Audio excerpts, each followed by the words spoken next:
और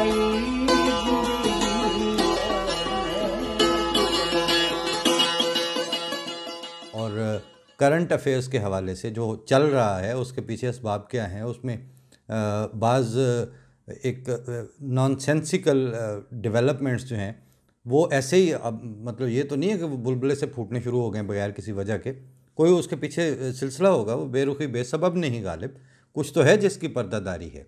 तो वो जिसकी पर्दादारी करते करते और उसको पर्दादारी को चलते चलते अब 40 साल होने को आए हैं, बल्कि अब तो खैर 50 ही कह लें, तो अब उसका कुछ ना कुछ उन फफोलों को फोड़ना बहुत ज़रूरी हो गया है ताकि सामने आए बात के वजह क्या है। अब एक तो जैसे कल जिक्र किया था कि मैं कादियानियों को बेदलील काफिर मानता हूँ। अब ये फ़िक्रा जो है, इसके असरात और इसकी वजूहात, इनका जायज़ा लेना बहुत ज़रूरी है, क्योंकि बहुत सी चीज़ें हैं जो देखने में बड़ी अजीब सी अट्रैक्टिव लगती हैं, लेकिन देखने में तो सुनने में तो वो भी, जो अताउल्लाह शाह बुखारी का फ़िक्रा था वो भी बड़ा अट्रैक्टिव लगा उस ज़माने में, उस वक्त के हुजूम को, कि उसने कहा कि मुझे तो अगर खुदा ताला भी आके कह दे कि यह मिर्ज़ा सच्चा है तो मैं नहीं मानूंगा। तो अल्लाह के बंदे तुम्हारे, और उधर बड़ी वाह वाह हुई।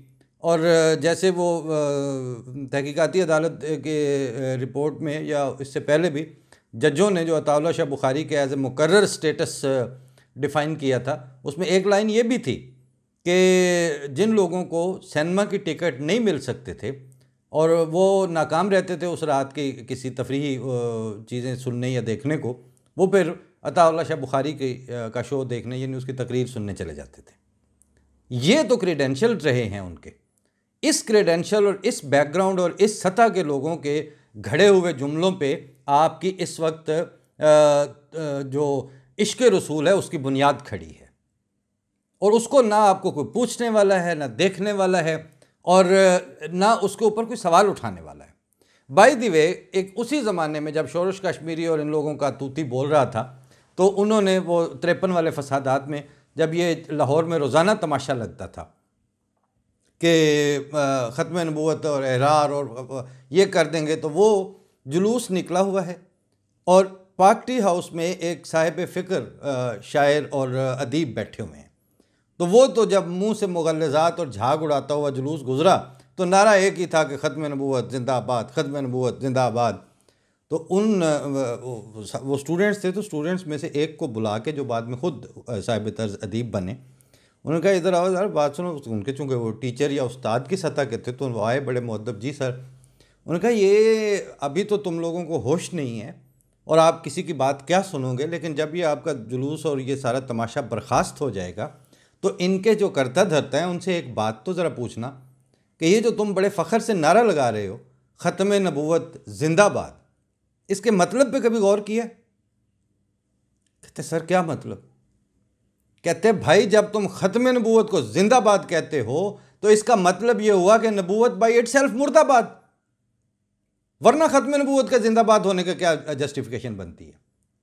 यानी जिस चीज़ का ख़त्म होना जिंदाबाद का बायस है, उस ऑफिस का, उस इदारे का मौजूद होना फिर मुर्दाबाद हुआ ना। तो नारा घड़ने से पहले सोच तो लिया करो कि तुम लोग क्या कर रहे हो।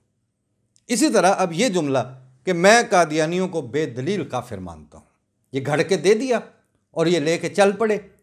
लेके चल पड़ने वाले कौन थे? गली के लोंडे और लपाड़िए। और उनको ये नहीं पता कि इसका मतलब क्या हुआ। इसका मतलब ये हुआ है कि इस फिक्रे के जिस सन में घड़ा गया है, ये मौजूदा जो चल रहा है, जिसमें ये आम किया है आप लोगों ने, और जगह जगह इसके पोस्टर लगे हैं। सो सन 2020 में कोरोना के हवाले से तो ये साल याद रहेगा भी, ये भी याद रहेगा कि 130 साल के बाद या 32 साल के बाद सन 2020 में आप लोगों ने, यानी मुखालफीन अहमदियत ने, पहली दफ़ा हाथ खड़े करके ये कहा कि हमारे पास अब आपके लिए कोई दलील नहीं बची। एकेडमिकली आप बिल्कुल इस वक्त जो है वो आपकी डेथ नेल साउंड हो गई है।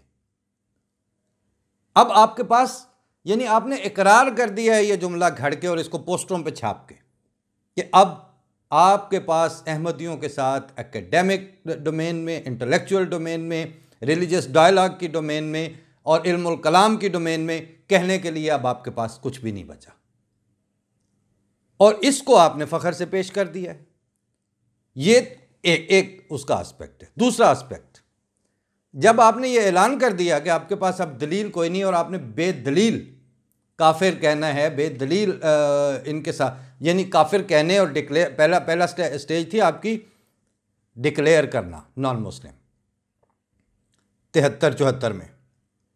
84 में आपने अगला स्टेप ये लिया कि डिक्लेयर तो किया था, लेकिन वो तो अपने आप को चूँकि अहमदी मुसलमान ही समझते हैं और मुसलमान ही के तौर पर बिहेव कर रहे हैं। अगला स्टेप आपका 84 में ये आया कि through Zia with the consent and guidelines of so-called religious organizations including Jamaat Islami, आपने उस वक्त ये थीसिस घड़ के दिया कि इनके ऊपर हर वो अमल हराम किया जाए, कानूनी तौर पर उसको रोका जाए, बैन किया जाए, जिसके जो कोई भी मुसलमान कर सकता है, यानी नमाज, रोज़ा, कलमा, तैयबा, वट एवर, कुरान करीम पढ़ना, मस्जिद जाना, मस्जिद को मस्जिद कहना, ये सारी चीज़ें आपने उसी आइन की रूह से बैन की। 84 हो गया। उसके बाद सबसे बड़ी बात, कलमा तौहीद के इकरार से भी रोक दिया गया।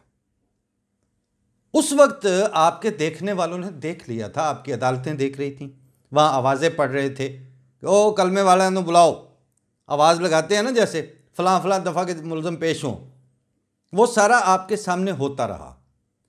उसी वक्त शरीय अदालत जो आपने सो कॉल्ड वहाँ पे उस वक्त शरीयत के नफाज के एक स्टेप के तौर पर जो कायम की गई थी, उसमें फिर ये शेख मुजीबुर रहमान वर्सेस स्टेट वाला जो केस है, उसमें ये खुल के बात हुई थी और वो छपी हुई है वो सारी कार्रवाई।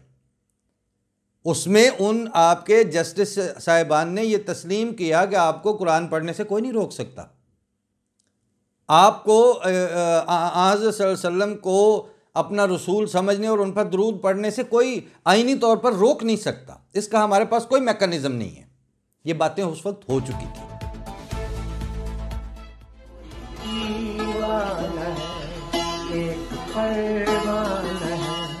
मैंने सब